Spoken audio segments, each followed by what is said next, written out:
Hello बच्चों, आप सबका आपके अपने चैनल गोविंद मैथ लेक्चर्स में एक बार फिर से स्वागत है। तो प्रिय विद्यार्थियों, आज की इस क्लास में हम कक्षा 6 और 7 हिंदी विषय की वर्कबुक 2023-24 के कार्यपत्रक 63, कार्यपत्रक 64 और कार्यपत्रक 65 को सॉल्व करना सीखेंगे। तो बच्चों, कार्यपत्रक 63 में हम गद्यांश अथवा पद्यांश को पढ़कर समझ के साथ प्रश्नों के उत्तर देना सीखेंगे। तो पहला प्रश्न आपके सामने दिया गया है कि नीचे दिए गए गद्यांश को पढ़कर पूछे गए प्रश्नों के क्या देने हैं, आपको उत्तर देने हैं। अब देखो गद्यांश क्या है कि गर्मी का मौसम है, मीना के गांव में बहुत कड़ी धूप है, मतलब बहुत ज्यादा धूप है। धूप के कारण दिन भर प्यास लगती है। मोहन बार बार पानी मांगता है, इससे मीना और सीमा तंग आ गई है। पर क्या करे, मोहन का हाथ पानी की मटकी तक नहीं पहुंच पाता है। गर्मी का यह मौसम आम और तरबूज का भी है। भोर होते ही, भोर का मतलब सुबह होते ही, मीना और सीमा पेड़ के नीचे आम ढूंढने निकलती है। रात में अगर तेज हवा चली हो तो दोनों और भी खुश नजर आती है। नमक और मिर्च लगाकर हरे आम खाना मीना को बहुत ज्यादा पसंद है। ठीक है, देखो पहला प्रश्न। साल में 4 तरह के मौसम आते हैं। कितने तरह के? 4 तरह के। यहाँ गर्मी के मौसम की बात की गई है। शेष 3 मौसम के नाम लिखो।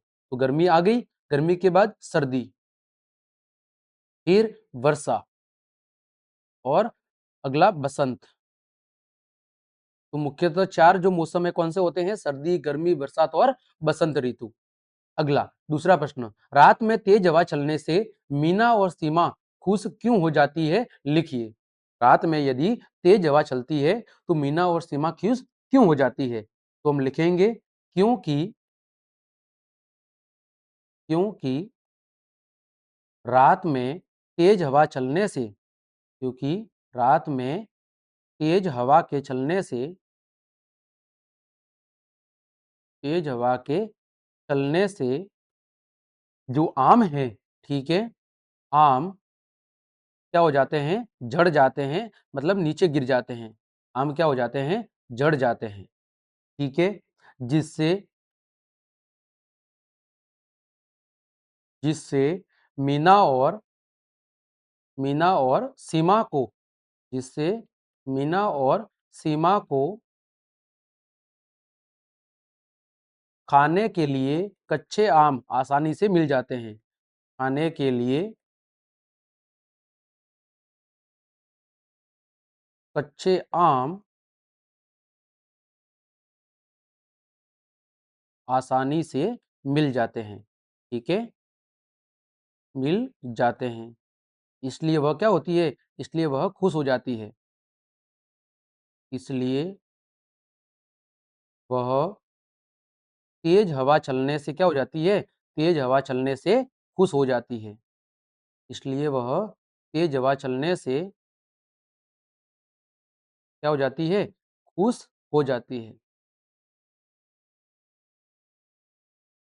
ठीक है, अगला प्रश्न है, इस समय कौन सा मौसम है और इस मौसम में कौन कौन से फल आ रहे हैं? तो इसका उत्तर लिखेंगे कि इस समय सर्दी का मौसम है।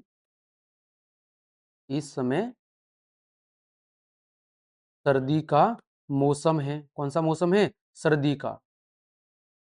ठीक है, और इस मौसम में, और इस मौसम में, इस मौसम में कौन कौन से फल आते हैं? इस मौसम के अंदर सेब, संतरा, ठीक है, अमरूद, इसके अलावा केले, इसके अलावा आपका है चीकू, ठीक है, इसके अलावा भी तो यही है, सेब, संतरा, अमरूद, केले, चिक्कू आदि या इत्यादि फल आते हैं। इत्यादि फल आते हैं।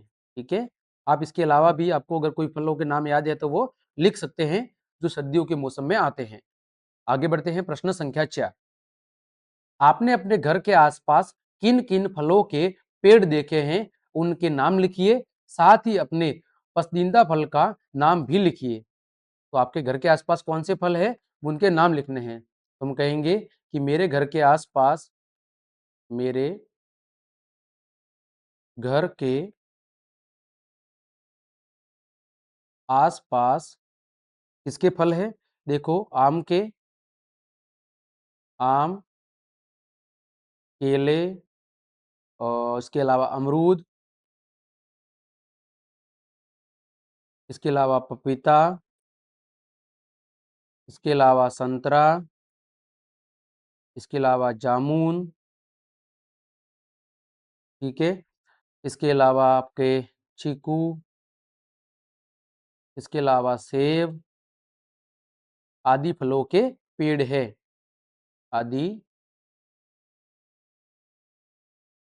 फलों के पेड़ है, ठीक है।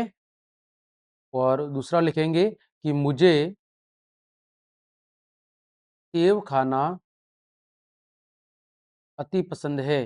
सेब खाना बहुत पसंद है, मतलब सेब क्या है? सेब मेरा फेवरेट फल है, मुझे सेब खाना बहुत ही पसंद है, ठीक है। या वैसे भी लिख सकते हैं कि सेब मेरा क्या है? सेब मेरा पसंदीदा फल है, ऐसे भी लिख सकते हैं, वो भी सही है। आगे प्रश्न संख्या 5, शिक्षक से हुई चर्चा के आधार पर 6 ऋतुओं के नाम लिखने हैं। तो देखो, पहली ऋतु है आपकी सर्दी, फिर गर्मी, फिर वर्षा, सर्दी गर्मी वर्षा, फिर हेमंत, फिर शिशिर और फिर है आपकी बसंत ऋतु, ठीक है। ये 6 ऋतु मुख्यतः भारत के अंदर पाई जाती है, सर्दी गर्मी बरसात, हेमंत शिशिर और बसंत। आगे बढ़ते हैं बच्चों, कार्यपत्रक 64। यहाँ पर भी हमें गद्यांश अथवा पद्यांश को पढ़कर समझ के साथ क्या देने हैं? प्रश्नों के उत्तर देने हैं। पहला प्रश्न दिया हुआ है कि निम्नलिखित पद्यांश को पढ़कर दिए गए प्रश्नों के उत्तर लिखिए। अम्मा चलकर देखो मैंने क्या कमाल दिखाया है, पौधा जो रोपा था उस दिन फूल उस पर आया है, उस दिन की ही मेहनत से अब फूल खिला कितना प्यारा, जिस दिन ढेरों फूल खिलेंगे महक उठेगा घर सारा। तो ये आपके सामने एक पद्यांश दिया हुआ है कि एक बच्चा है, वो अपनी अम्मा को जाकर कहता है कि मैंने कुछ दिन पहले जो पौधा रोपा था उस पर क्या आया है? उस पर फल आया है। और आगे कह रहा है कि मेरी मेहनत से इस पर फूल आए हैं और जब इस पर ढेरों फूल आ जाएंगे तो हमारा पूरा घर क्या होगा? इस फूलों की सुगंध से महक उठेगा, ठीक है। अब देखो, पहला प्रश्न है कि उपयुक्त कविता का शीर्षक क्या हो सकता है? क्या हो सकता है? मेहनत के फूल। क्या हो सकता है? मेहनत के फूल, ये इसका उचित शीर्षक होगा।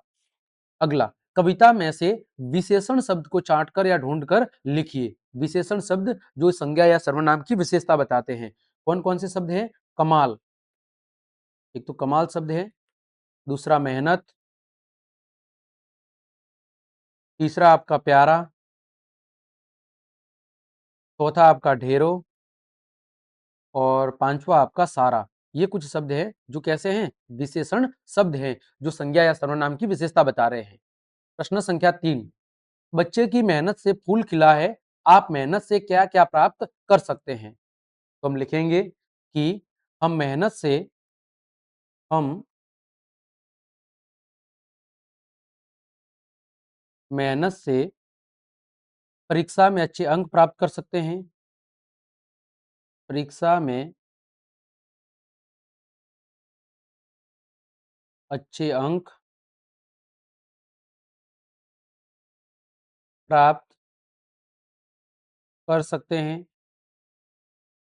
और क्या कर सकते हैं? अच्छी नौकरी प्राप्त कर सकते हैं।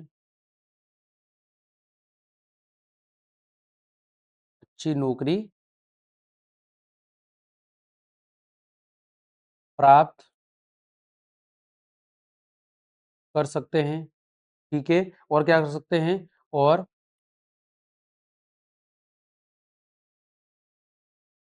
जीवन में अपने लक्ष्य और ऊंचे मुकाम की प्राप्ति कर सकते हैं। जीवन में अपने लक्ष्य और ऊंचे मुकाम की प्राप्ति कर सकते हैं, ठीक है। अच्छे मुकाम की प्राप्ति कर सकते हैं, ठीक है। क्या कर सकते हैं? परीक्षा में अच्छे अंक प्राप्त कर सकते हैं, अच्छी नौकरी हासिल कर सकते हैं और जीवन में अपना जो भी लक्ष्य है, जो भी उद्देश्य है, उस उद्देश्य की प्राप्ति कर सकते हैं। अगला प्रश्न संख्या 4, पौधा हम लगाते हैं, उसे पाल पोस कर बड़ा करने के लिए हमें क्या क्या करना चाहिए? तो हम लिखेंगे कि पौधे को पाल पोस कर बड़ा करने के लिए पौधे को पाल पोस कर बड़ा करने के लिए पाल पोस कर बड़ा करने के लिए क्या करना पड़ेगा? करने के लिए उसकी सुरक्षा करना, उसकी सुरक्षा, ठीक है। फिर समय समय पर खाद पानी देना, समय समय पर खाद पानी देना, खाद एवं पानी देना, खाद एवं पानी देना, ठीक है। उचित समय पर दवाई का छिड़काव करना,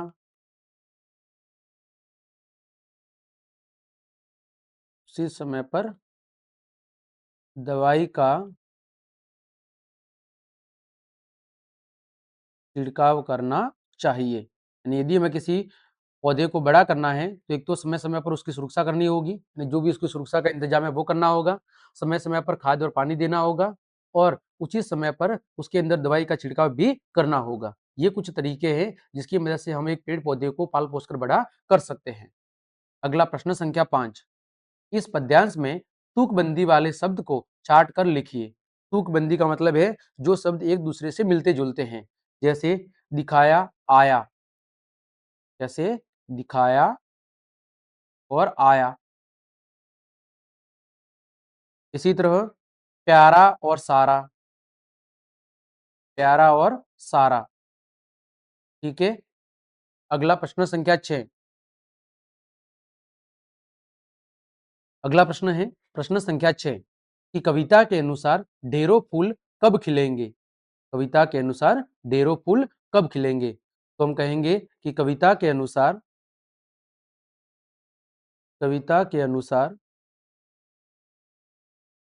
अनुसार जब हम जब हम मेहनत से मेहनत से पौधा लगाएंगे, मेहनत से पौधा लगाएंगे और फिर उसे पाल पोस कर बड़ा करेंगे, उसे पाल पोस कर बड़ा करेंगे, तब उस पर तब उस पर ढेरों फूल खिलेंगे। कब खिलेंगे? जब हम मेहनत से पौधा लगाएंगे और फिर उसे पाल पोस कर बड़ा करेंगे, तब उस पर ढेरों फूल खिलेंगे। सीधी सी बात है कि किसी पौधे पर फूल कब खिलेंगे? जब वो बड़ा हो जाएगा। जब वो बड़ा हो जाएगा तो उस पर ढेरों फूल खिलेंगे, ठीक है। यही बात कविता के अंदर भी बताई गई है। आगे बढ़ते हैं। कार्यपत्रक 65, विज्ञापन समाचार को पढ़कर उनके बारे में समझ पाना। तो यहाँ पर आपको एक विज्ञापन दिया हुआ है, दिए गए चित्र को देखकर निम्नलिखित प्रश्नों के उत्तर लिखिए। जो विज्ञापन है किसके द्वारा दिया गया है? नगर निगम जयपुर की तरफ से, ठीक है। संबंधित समस्याओं का समाधान, यानी जो नीचे समस्या दी गई है उन समस्याओं के समाधान के लिए आप निम्न नंबर पे कॉल कर सकते हैं, ठीक है। अब देखो समस्या क्या क्या है। सफाई से संबंधित हो सकती है, सीवर से संबंधित, आवारा पशु से संबंधित, सड़क समस्या से संबंधित और घर घर कचरा संग्रहण से संबंधित हो सकती है। ये शिकायत हो सकती है। अब जब आप शिकायत करा रहे हो तो आपको क्या क्या जानकारी देनी है? फोन या मोबाइल नंबर देना है, पता या वार्ड नंबर देना है, शिकायतकर्ता का नाम देना है, कॉलोनी का नाम देना है और शिकायत का विवरण देना है। और जब शिकायत दर्ज हो जाएगी तो शिकायतकर्ता को एक उसका क्रमांक दिया जाएगा, शिकायत का नंबर दिया जाएगा और आपके मोबाइल फोन पर मैसेज भी आएगा। ये विज्ञापन दिया हुआ है, ठीक है। अब देखो प्रश्न क्या है, आप किस नंबर पर शिकायत दर्ज करवा सकते हैं? तो देखो ऊपर नंबर दिए गए हैं, नंबर कौन से हैं? 27 47 400। कौन से नंबर पे शिकायत दर्ज करवा सकते हैं? नंबर है वो आपके 27 47 400, ठीक है। इस नंबर पर शिकायत दर्ज करवा सकते हैं। इस नंबर पर, इस नंबर क्या है, ये वाला, पर शिकायत दर्ज करवा सकते हैं। शिकायत दर्ज करवा सकते हैं। ये वो नंबर है जिन पर हम शिकायत दर्ज करवा सकते हैं। अगला, आप किन किन समस्याओं के लिए शिकायत दर्ज करा सकते हैं? तो अभी हमने देखा था, चित्र में दिया हुआ है, देखो, ये जो सफाई से संबंधित, सीवर से संबंधित, आवारा पशु से संबंधित, सड़क समस्या से संबंधित और कचरा संग्रहण से संबंधित। तो हम लिखेंगे कि हम किससे संबंधित? सफाई से संबंधित, हम सफाई संबंधित। फिर दूसरा, सीवर संबंधित।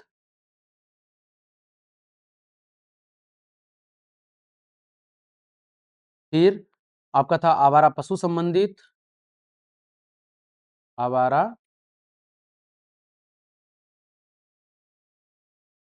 पशु संबंधित। इसके अलावा क्या था? सड़क समस्या संबंधित, सड़क समस्या संबंधित। और क्या था? घर घर कचरा संग्रहण से संबंधित, घर घर कचरा संग्रहण से संबंधित शिकायत दर्ज करा सकते हैं। तो घर घर कचरा संग्रहण से संबंधित, घर घर कचरा संग्रहण से संबंधित,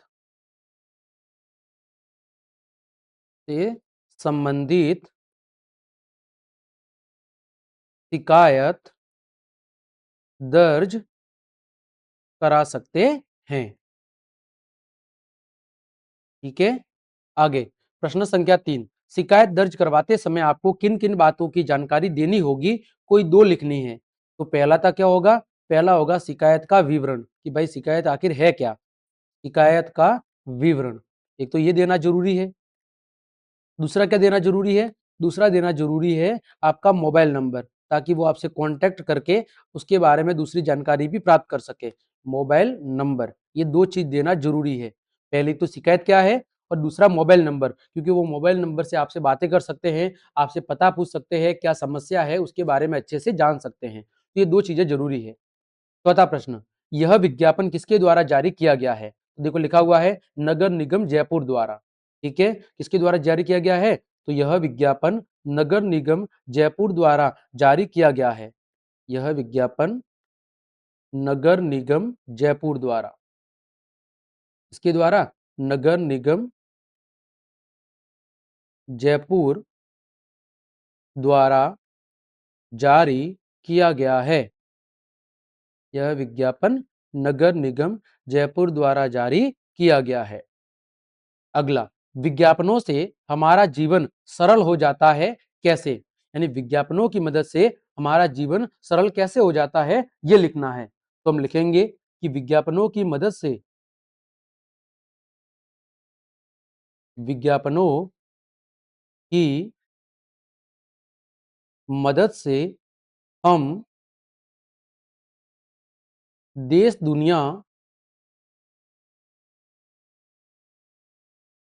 दुनिया की जो जानकारी है, देश दुनिया की जानकारी आसानी से प्राप्त कर सकते हैं।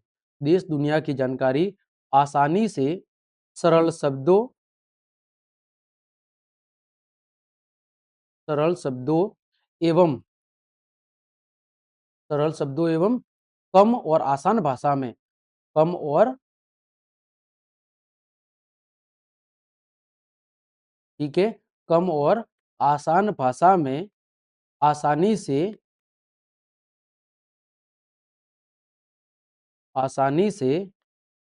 प्राप्त कर पाते हैं। जैसे ऊपर ही जो विज्ञापन दिया हुआ है, ये छोटे से विज्ञापन से हमें बहुत सारी क्या हो रही है, जानकारी प्राप्त हो रही है। तो विज्ञापनों की मदद से हम देश दुनिया की जो जानकारी है वो आसानी से सरल शब्दों में, कम और आसान भाषा में आसानी से प्राप्त कर सकते हैं। ठीक है, तथा विज्ञापन से संबंधित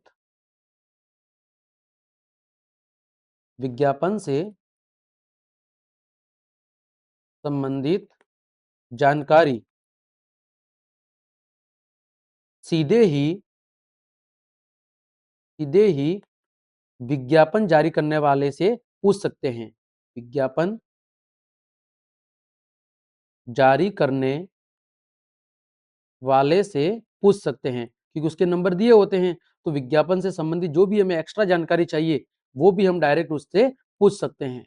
ठीक है, तो ये बहुत ही आसान तरीका है सूचनाओं का आदान प्रदान करने का।